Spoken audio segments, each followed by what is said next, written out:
मैंने बेटी को नाश्ता दिया तो उसने नाश्ता खाने से इनकार कर दिया। उसका चेहरा पीला पड़ चुका था।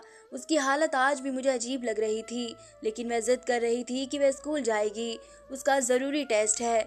मैं उसकी तरफ देखती जा रही थी। कल रात जो बात मुझे पता चली, उसने तो मेरी रूह फना कर दी। लेकिन जो भी था, मैंने इस बात का जिक्र किसी से भी नहीं किया था, अपनी बेटी से भी नहीं किया था।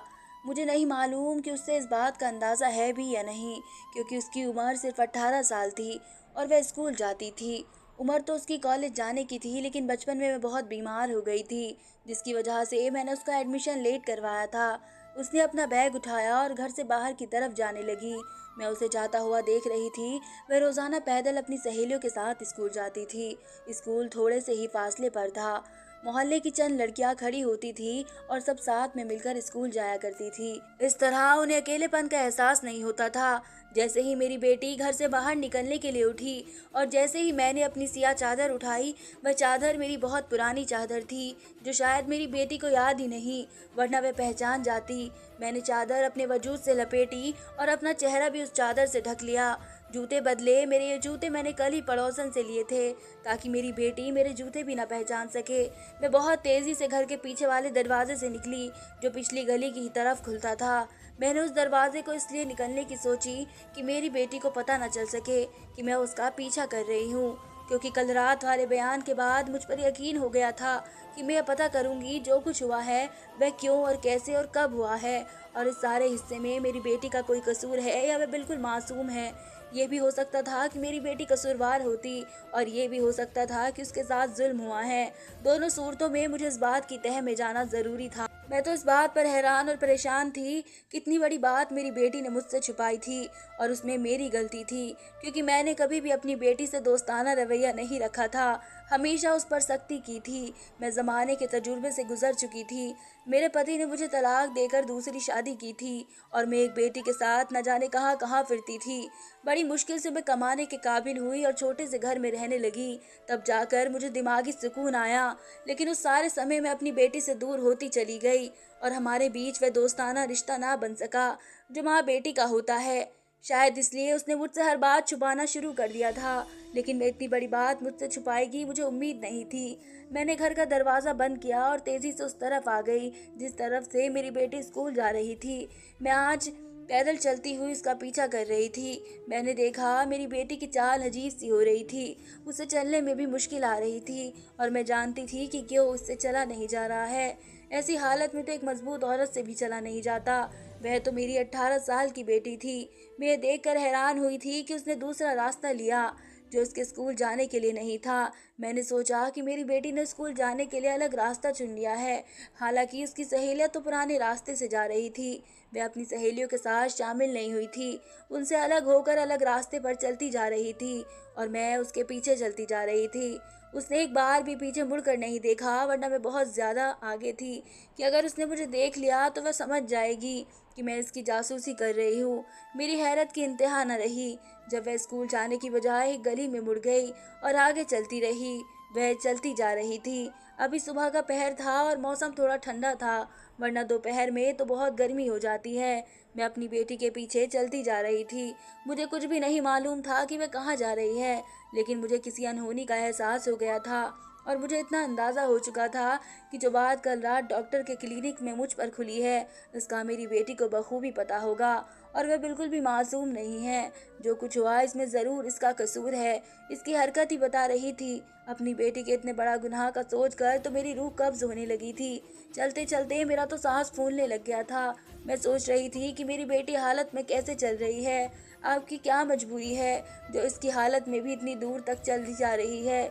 मेरे होश उड़ गए जब मेरी बेटी ने कब्रिस्तान का रास्ता लिया और कब्रिस्तान के अंदर दाखिल हो गई। कब्रिस्तान आबादी से थोड़ा दूर सुनसान जगह पर था। मैं भी उसके पीछे कब्रिस्तान में आ गई थी, और एक पेड़ के पीछे छुपकर देखने लगी कि वह कब्रिस्तान क्यों आई है। मेरी बेटी थोड़ा और दूर चली गई। मैं भी उसके पीछे जाकर पेड़ के पीछे छुप गई, तो देखा कि एक खाली खबर है और उसके सामने मेरी बेटी आकर खड़ी हो गई है। ये काफ़ी सुनसान जगह थी। यहाँ पर किसी का बुरा नहीं होता था, और जिस तरफ मेरी बेटी गई थी उस तरफ तो बिल्कुल ही सन्नाटा था। मेरी बेटी खाली खबर के सामने जाकर क्यों खड़ी हो गई थी? मैं सोच ही रही थी इसका क्या इरादा था। क्या वह दिमाग से पागल हो गई थी? क्या पिछले 4 महीने से जो उसकी हालत थी, इस वजह से वह अपना दिमागी संतुलन खो बैठी थी और स्कूल की बजाय कब्रिस्तान चली आई थी? अपनी बेटी को खाली सबके सामने खड़ा देखकर मेरे दिमाग में सारे सवाल उठने लगे थे और मुझे अपनी लापरवाही पर गुस्सा आ रहा था। मैं जिंदगी की आजमाइश में इतना गिर गई थी, अपनी बेटी की तरफ से बिल्कुल लापरवाह हो गई और वह किस रास्ते पर निकल पड़ी थी। अभी मैं ये सारी बातें सोच रही थी, अचानक सामने का मंजर देखकर तो मेरे सर पर आसमान गिर गया था, क्योंकि सामने उस खाली कब्र से 2 मुर्दे निकले जिन्होंने कफन पहना हुआ था। क्या वे मुर्दे थे जो कब्र से निकल रहे थे? मैं हैरत से देख रही थी। उन दोनों ने मेरी बेटी के ऊपर एक काला कपड़ा डाला और उसे भी कब्र के अंदर ले गए। ये सब क्या हो रहा था? मुझे अपनी आंखों पर यकीन नहीं आ रहा था। जो मंजर मैं देख रही थी वह सच ही था। मेरी बेटी का कब्रिस्तान आना और कब्र से 2 मुर्दों का निकलना और मेरी बेटी के ऊपर कपड़ा डालकर उसे कब्र में ले जाना। आगे बढ़कर मैं देखने गई कि मेरी बेटी के साथ क्या हो रहा है, लेकिन मेरे पास वहीं पर जम गए थे। मेरी हिम्मत जवाब दे चुकी थी और मुझसे चला भी नहीं जा रहा था। मैं कैसे ये मंजर देख सकती थी? लेकिन जो भी था, मैं माँ थी और मुझे हिम्मत करनी थी। अपनी बेटी को इस अजाब से बचाना था। लेकिन जैसे ही मैं कब्र के पास पहुंची तो वहां पर कुछ भी नहीं था। वैसे ही मिट्टी से खाली कब्र थी। मेरी बेटी और वे 2 मुर्दे कहाँ चले गए थे, कुछ भी मालूम नहीं था। ऐसा कैसे हो सकता था कि मेरी आंखों का धोखा था? आखिर वे तीनों कहाँ गायब हो गए थे? सब्र तो वैसे ही वैसी थी, उसके अंदर कुछ भी नहीं था। उससे ज्यादा मेरे अंदर सोचने की कोई हिम्मत बाकी नहीं रही थी और मैं चक्कर खाकर वहीं पर गिर पड़ी थी। मुझे होश आया तो मैं अस्पताल में थी। मेरे सामने एक बूढ़ा आदमी खड़ा हुआ था। वह शायद मेरे होश के आने का इंतजार कर रहा था। उन्होंने मुझे कहा कि बेटी, तुम कब्रिस्तान में मुझे बेहोशी की हालत में मिली हो। मैं वहां पर अपनी बीवी की खबर पर पढ़ने के लिए आया हुआ था कि अचानक मेरी नज़र तुम पर पड़ गई। मैं तुम्हें अस्पताल लेकर आया तो पता चला कि कमजोरी की वजह से तुम्हें चक्कर आ गए थे। तुम सारा दिन बेहोशी की हालत में थी। मैं तुम्हारे होश में आने का इंतजार कर रहा था कि तुम्हारे घर वालों को खबर दे सकूं। मैं ज़रूर तुम्हारे लिए परेशान हो रहे होगे। तुम्हारे पास तुम्हारा मोबाइल ही नहीं था कि मैं किसी तरह से बात करता। उसमें आने के बाद मुझे अपनी बेटी का ख्याल आया था। मैंने उन बुजुर्ग का शुक्रिया अदा किया और उनसे कहा कि अस्पताल का बिल देने के लिए मेरे पास पैसे नहीं हैं। तो उन्होंने कहा कि उन्होंने अस्पताल का बिल दे दिया है। मैंने उनसे उनका नंबर मांगा और कहा कि मैं उन्हें उनके पैसे वापस कर दूंगी, लेकिन उन्होंने कहा कि नहीं, पैसे वापस नहीं चाहिए। उन्होंने बेलालच के मेरी मदद की थी। मैंने उनका शुक्रिया अदा किया और अपने घर की तरफ चल पड़ी। मैं जल्दी से बाहर निकली तो शाम हो चुकी थी और अंधेरा सा छाने लगा था। मुझे कब्रिस्तान वाला सारा मंजर याद आ गया था और सोच में थी कि मैं इतनी देर अस्पताल में बेहोश पड़ी रही थी। मेरी बेटी के साथ क्या हो रहा होगा? मेरी बेटी इस वक्त कहाँ है? मुझे कुछ नहीं मालूम था। मैं घर के अंदर दाखिल हुई तो देखा कि दरवाज़ा खुला हुआ था और मेरी बेटी परेशान थी। घर के लॉन्च में बैठी हुई मुझे देखकर वो मेरे पास आई और मेरे गले से लग गई और रोने लगी और रोते हुए कह रही थी कि माँ, आप कहाँ चली गई थी? मैं इतनी देर से आपका इंतज़ार कर रही थी। मेरी बेटी मुझसे लिपट कर रो रही थी, लेकिन मैंने खुद से उसे एक झटके से दूर कर दिया। मैंने उससे कहा कि मैं तुम्हारा पीछा करते हुए कब्रिस्तान तक पहुंच गई थी और वहां पर जो कुछ भी हो रहा था तुम्हारे साथ, वह देखकर मैं बेहोश हो गई। मैं बर्दाश्त नहीं कर सकती थी। तू जैसे अपनी बेटी पर फट पड़ी थी। इतने दिनों का वह बागार निकाल रही थी और वह हैरत से मेरी तरफ देख रही थी, क्योंकि इतने दिनों से मेरी बेटी पेट दर्द की शिकायत कर रही थी और जब मैं उसे अस्पताल ले जाने का कहती तो वह मना कर देती कि मैं ठीक हूँ। कल रात जब उसका दर्द बर्दाश्त से बाहर हो गया तो मैं ज़बरदस्ती उसे अस्पताल लेकर गई। वहाँ पर अल्ट्रासाउंड कराया तो मुझे पता चला कि मेरी बेटी के पेट में 4 महीने का बच्चा है। ये सुबह तो मुझ पर बिजली बंद कर गिरी थी। मेरी 18 साल की मासूम बेटी, जिसकी अभी शादी की सही उम्र भी नहीं थी, वे एक बच्चा अपने पेट में पाल रही थी। मैंने अपनी बेटी से इस बात का जिक्र नहीं किया कि डॉक्टर ने क्या कहा है। मैं आराम से घर लेकर आई। मैं कोई जल्दबाजी नहीं करना चाहती थी। मैं अपनी बेटी की हरकत पर पूरी नज़र रखना चाहती थी कि वह क्या करती है, कहाँ जाती है और ये बच्चा किसका है, और उसे इस बच्चे के बारे में कोई अंदाज़ा भी है या इसके साथ किसी ने धोखा किया है। एक माँ होने के नाते मैं अपनी बेटी को कुछ नहीं कह रही थी। मैं सोच रही थी कि ज़रूर किसी ने मेरी बेटी को नशे की दवाई देकर ये काम किया है, जिसका मेरी बेटी को पता नहीं है। पता होता तो वह मुझसे जिक्र करती। मैं अपने दिमागी तौर पर अपनी बेटी को साबित करने की कोशिश कर रही थी, लेकिन कब्रिस्तान वाले मंजर ने तो मेरे तमाम ख्याल को गलत साबित कर दिया था। और मुझे यकीन हो गया था कि मेरी बेटी गलत राह पे है। मेरे इस बात पर मेरी बेटी मुझे हैरत से देखने लगी। मैंने उसका पीछा किया था और मैं सब जानती थी। फिर वह अपना चेहरा छुपाकर फूट फूट कर रोने लगी, तो मुझे उस पर तरस आ गया था। मैंने आगे बढ़कर अपनी बेटी को गले लगाया और उसे सोफे पर बैठाया और आराम से उससे बात की। मैंने कहा कि ये सब क्यों और कैसे हुआ और किसने तुम पर ये जुल्म किया, और कब्रिस्तान का बात क्या है, मुझे बताओ। मैंने उसे बहुत हिम्मत दिलाई तो उसने बोलना शुरू किया। उसने कहा कि मैं स्कूल की लड़कियों की बात में आकर मैंने कुछ लड़कों से दोस्ती कर ली थी। फ़ोन पर मेरे पास अपना मोबाइल नहीं था, तो मैं अपने दोस्त के फ़ोन से लड़कों से बातें करती थी। फिर उन्हें लड़के में से एक ने मोबाइल मुझे तोहफे में दिया फिर उन्हीं लड़कों में से एक ने मोबाइल मुझे तोहफे में दिया, जिसे मैंने आप से छुपा कर रखा। मैं उनमें से एक लड़के के साथ बहुत मोहब्बत कर बैठी। इसकी बातों में आ गई। उस लड़के ने मेरी खूबसूरती की इतनी तारीफ की, मैं उसकी बातों में आ गई और उससे मिलने चली गई। मिलने की जगह उस लड़के ने कब्रिस्तान बताई। मैं डर गई थी, लेकिन जब आंखों पर इश्क और मोहब्बत की पट्टी बंधी हो तो किसी चीज़ से डर नहीं आता, इसलिए मुझे भी कब्रिस्तान से डर नहीं आया था। मेरी बेटी ने बताया कि जब वह कब्रिस्तान गई तो उसे सारी कब्र के नीचे उन लोगों ने एक तख्ता बना रखा था। ये सब इसलिए था कि किसी को उन पर शक ना हो। फिर कब्र के इस तरह से बंद कर देते थे कि तख्ता होता था और तब तक के ऊपर वैसे ही मिट्टी होती थी जैसे वह बंद हो, तो खबर वैसे ही हो जाती थी। पहली बार जब वह लड़के से मिलने गई तो वह लड़का उसे खबर के अंदर ले गया। वह देखकर हैरान हो गई कि खबर के अंदर एक और दुनिया आबाद थी। वहाँ पर बाकायदा खाना बना हुआ था और बिस्तर पर पड़े हुए थे, जगह पर गुनाह का काम किया जाता था। मेरी बेटी ने बताया कि वहाँ पर उस लड़के के अलावा भी कुछ लड़के थे जो इस कब्र के अंदर ले गए और उसे जिस्म का निशाना बनाया। फिर लड़कों ने अपने मोबाइल में मेरी बेटी की गलत वीडियो बनाई और तब से लेकर आज तक उसे ब्लैकमेल कर रहे थे। वे रोज़ाना मेरी बेटी से कहते थे कि स्कूल की बजाय मैं उनके पास जाऊं और उन्हें खुश कर दूं, और अगर मैंने उनकी बात नहीं मानी तो वो लोग मेरी वीडियो सोशल मीडिया पर वायरल कर देंगे। मैं उनकी बात से डर गई थी और रोज़ाना सुबह स्कूल की बजाय कब्रिस्तान चली जाती थी। फिर वह लड़का मुझे उस खबर के अंदर ले जाते थे और मुझे हवस का निशाना बनाते थे, जिसकी वजह से मैं प्रेग्नेंट हो गई। मैं इतने अरसे से उन लड़कों के हाथों ब्लैकमेल होती आ रही थी और मुझे अपनी तबीयत का भी अंदाज़ा हो चुका था कि ज़रूर मैं प्रेग्नेंट हो चुकी हूँ। लेकिन जब डॉक्टर के पास वापस आने से आपने मुझे कुछ नहीं बताया और नॉर्मल सा अंदाज दिया, तो मुझे लगा कि शायद ये मेरा वहम है। ऐसा कुछ भी नहीं है। मेरी बेटी ने बताया कि जितने घंटे वह स्कूल में गुजारती थी, उतने ही घंटे कब्रिस्तान में उस खाने में उसे मजबूरन गुजारने पड़ते थे। वह लड़का जिसकी मोहब्बत भरी बातों में आकर उसने इतना बड़ा कदम उठाया था, वह रोज़ाना किसी न किसी लड़के को लेकर आता। हर आने वाला नया लड़का मेरा इस्तेमाल करता था और वह लड़का जिससे मोहब्बत करती थी वह पैसे वसूल करता था। उससे इस तहखाने के अंदर एक बहुत बड़ा कारोबार चला रहे थे।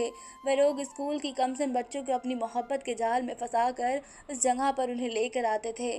फिर उनके साथ गलत काम करके उनकी वीडियो बनाकर उन्हें ब्लैकमेल करते थे। वह लड़कियों ने अपनी जान दे दी थी इज्जत और घर वालों के खौफ से। मैंने अपनी बेटी से पूछा कि उन लोगों ने कफन क्यों पहने हुए थे, तो मेरी बेटी ने बताया कि वह लोग कफन इसलिए पहने थे कि अगर कोई उन्हें देख ले तो वह उन्हें मुर्दा समझकर डर जाए और वहां से भाग जाए। देखने वाले को लगे कि मुर्दा अपनी खबर से बाहर आ गया है। और ये मंजर देखने के बाद अक्सर लोग होश में नहीं रहते थे, बेहोश हो जाते थे, और जब होश में आते थे तो नहीं लगता था कि उनका वहम था। मेरी बेटी ने कहा जैसे आप बेहोश हो गई थी, उसी तरह ये मंजर देखकर काफ़ी लोग वहाँ पर बेहोश हो जाते थे। मेरी बेटी का सच तो मेरे लिए कबूलने वाला था। वह किस्सा बताकर फिर से रोने लगी और मैंने उसे गले से लगा लिया। ये सब कुछ मेरी लापरवाही की वजह से हुआ था। मैंने अपनी बेटी पर ध्यान नहीं दिया था, जिसकी वजह से आज ये दिन देखना पड़ रहा था। अगर मैं अच्छी बेटी साबित नहीं हुई थी तो मैं भी अच्छी माँ साबित नहीं हुई थी। मैं सारा का सारा इल्ज़ाम अपनी बेटी को नहीं दे सकती थी, क्योंकि मेरी परवरिश में गलती हो गई थी। मैं अपनी परेशानियों में इस कदर डूब चुकी थी कि मैंने अपनी बेटी की परवरिश में कमी कर दी, और आज ये दिन मुझे मेरी लापरवाही ने दिखा दिया था। अचानक मुझे ख्याल आया कि उन लोगों को उनके अंजाम तक पहुंचाने के लिए हमें पुलिस की मदद लेनी पड़ेगी। मैंने अपनी बेटी के सामने जब पुलिस का नाम लिया तो वह चौंक गई और उसने मुझे मना कर दिया कि अगर हम पुलिस के पास गए तो वह लोग उसकी वीडियो वायरल कर देंगे। मैंने अपनी बेटी को हौसला दिया और उससे कहा कि इसकी इज्जत तो चली गई है, कितना ही अच्छा हो कि हम दूसरी लड़कियों की इज्जत बचाने की कोशिश करें, क्योंकि बहुत सारी लड़कियां उनके जाल में फंसी हुई है और बहुत सारी ऐसी लड़कियां होंगी जो उनके जाल में फंसने वाली होगी। लेकिन मेरी बेटी ने साफ मना कर दिया। उसने कहा कि वे बहुत भयानक हैं। मैंने उसे बहुत समझाया और उसकी हिम्मत बढ़ाई। उसने मेरी बात मान ली और मैं पुलिस स्टेशन चली गई अपनी बेटी को लेकर और सारा वाकया पुलिस वालों को बताया। तो वह किस्सा सुनने के बाद पुलिस वाले हैरान रह गए और उन्होंने कहा कि वो उनको ज़रूर पकड़ेंगे, बस आपकी बेटी को साथ देना होगा। पुलिस वालों ने मेरी हिम्मत और बहादुरी की भी दाद दी, वरना इज्जत के खौफ से लोग खामोश हो जाते हैं। लेकिन मैंने सोचा अगर आज मैं खामोश हो गई तो उसके बाद जितनी भी लड़कियों की इज्जत का जनाजा निकलेगा उसमें भी कहीं ना कहीं कसूरवार मैं होगी, क्योंकि मैं सब जानते हुए चुप रही। पुलिस ने अगले दिन सुबह बनाया और सुबह सवेरे मेरी बेटी इस तरह कब्रिस्तान की तरफ चल पड़ी और पुलिस के सिपाही आम शहर के लिबास में इधर उधर भटक रहे थे। फिर जैसे ही वे लोग जो मेरी बेटी को अंदर कब्रिस्तान में ले गए तहखाने में, तो पुलिस ने अचानक वहां पर हमला कर दिया और उनके तमाम गिरोह को पकड़ लिया। पुलिस को देखकर वे तमाम लड़के माफिया मांगने लगे, लेकिन माफ़ी तो उनके लिए कोई मायने नहीं रखती थी। पुलिस ने उन सबको जेल में डाल दिया था और जो भी लोग उनके साथ मिले हुए थे सबको पकड़ लिया। उनका गिरोह कोई इतना बड़ा नहीं था, उनके हाथ भी ज़्यादा लंबे नहीं थे। ये नया ग्रुप बना था और यहीं पर इसका खात्मा हो गया था। तमाम मीडिया वाले भी वहां पर पहुंच गए थे और उनकी लड़कियों की शक्ल दुनिया के सामने आ गई थी। मेरी बेटी अभी तक डरी हुई थी। मैंने उसकी हिम्मत बढ़ाई, इसकी तबीयत खराब होती जा रही थी। मैं फौरन अपनी बेटी को अस्पताल लेकर गई। मेरी बेटी की तबीयत बहुत खराब हो चुकी थी। डॉक्टर ने कहा कि इसकी हालत नाजुक है। डॉक्टर उसे ऑपरेशन थिएटर में ले गए। मेरी परेशानी से बहुत बुरा हाल था। मेरी जान पर बनी हुई थी। जैसे भी थी वह मेरी बेटी थी और मैं उसकी सलामती चाहती थी। थोड़ी देर बाद डॉक्टर बाहर आए तो उसने बताया कि मेरी बेटी के जो पेट में बच्चा था वह मर चुका था। इस वजह से बेटी को तकलीफ हो रही थी। उन्होंने बच्चा बगैर ऑपरेशन के ही निकाल दिया है। डॉक्टर ने बताया कि मेरी बेटी अब खतरे से बाहर है। मैंने ऊपर वाले का शुक्र अदा किया। ये मुसीबत भी चली गई थी। उसका अभी तक किसी को कोई अंदाज़ा नहीं था और मैंने पुलिस को कहा था कि किसी को कुछ ना बताए, वरना मोहल्ले में हमारी कोई इज्जत नहीं रहेगी। पुलिस वालों ने मुझसे वादा किया था किसी को भी कुछ नहीं पता चलेगा। पुलिस ने उन लड़कों को मार मार कर उनके मोबाइल से तमाम वीडियोस बरामद करके डिलीट कर दिए थे। कुछ दिन बाद डॉक्टर ने मेरी बेटी को छुट्टी दे दी तो मैं उसे घर लेकर आई। मैं बहुत डरी हुई थी कि कहीं मोहल्ले वालों को इस बात का पता न चल जाए, लेकिन ऊपर वाले ने मेरा पर्दा रखा, क्योंकि मैंने हिम्मत करके बहुत सारी लड़कियों की ज़िंदगी बर्बाद होने से बचाई थी, जिसकी वजह से ऊपर वाले ने मेरी बच्ची को और हमारी इज्जत को सरेआम बर्बाद होने से बचा लिया। किसी को कानो कान कोई खबर नहीं होने दी और मेरी बेटी का बच्चा भी डॉक्टरों ने आराम से निकाल दिया। मैं अपनी बेटी को लेकर घर आ गई। मैंने इसके खाने पीने का बहुत अच्छा इंतज़ाम किया था। मेरे पास मेरी सोने की चूड़ियाँ थी, वह मैंने बेचकर उसकी सेहत पर लगा दी। कुछ ही अरसे में थोड़े पैसे जमा करके मैंने मोहल्ला छोड़ दिया और दूसरे मोहल्ले में चली गई। ये जो कुछ भी हुआ था मेरी अपनी गलतियों की वजह से हुआ था। मेरी तमाम माँओं से यही गुजारिश है कि अपने बच्चों से दोस्ताना रवैया रखे, उनकी हर हरकत पर नज़र रखे। अपने बच्चों की तरफ से बेटा हो या बेटी, लापरवाही मत बरते। मैं ज़िंदगी की बहुत कड़वी हकीकत से गुजर चुकी थी कि मैंने अपनी बेटी पर ध्यान नहीं दिया और उसके बाद जब मेरे सारे मसले हल हो गए तो मैं मोहल्ले में सारा दिन आना जाना करती थी, कभी किसी के घर तो कभी किसी के घर। मैंने अपने घर में क्या हो रहा था, मेरी बेटी किस राह पर चल रही थी, मैंने कभी ध्यान ही नहीं दिया था। मैं उसे छोटी समझती थी। मुझे लगा इसके दिमाग में ऐसी कोई बात नहीं होगी, लेकिन आजकल ज़माना बहुत ही ख़राब हो चुका है और छोटी बच्चियों को ही लोग निशाना बनाते हैं, क्योंकि उन्हें पता होता है कि बड़ी बच्ची जो होती हैं उनमें अकल और दिमाग होता है, लेकिन छोटी लड़कियों में अकल नहीं होती। इस वजह से उनका बहकना बहुत आसान होता है। इसलिए ऐसे लोगों को टारगेट अक्सर छोटी बच्ची ही हुआ करती है। जो कुछ भी हुआ मैंने उसे बुरा ख्वाब समझकर भुला दिया, लेकिन मुझे एक बात ज़रूर अच्छी लगी कि वह गिरोह मेरी बेटी और मेरी वजह से पकड़ा गया और जितनी भी लड़कियां उनके जाल में फंसी हुई थी सब आज़ाद हो गई। वह छोटा सा गिरोह था, अगर इस पर काबू न पाया जाता तो एक बहुत बड़ा गिरोह बन जाता। ऐसे छोटे गिरोह की आगे जाकर एक बहुत बड़ा माफिया बन जाता और फिर उन्हें काबू करना मुश्किल हो जाता है। यही एक बात सोचकर मैं हर रात सुकून की नींद सोती हूँ कि मैंने हिम्मत करके इस गिरोह को पुलिस के हवाले कर दिया और बहुत सारी बच्चियों की ज़िंदगी बर्बाद होने से बचा ली। धन्यवाद दोस्तों। उम्मीद करती हूँ आप सबको मेरी ये कहानी पसंद आएगी।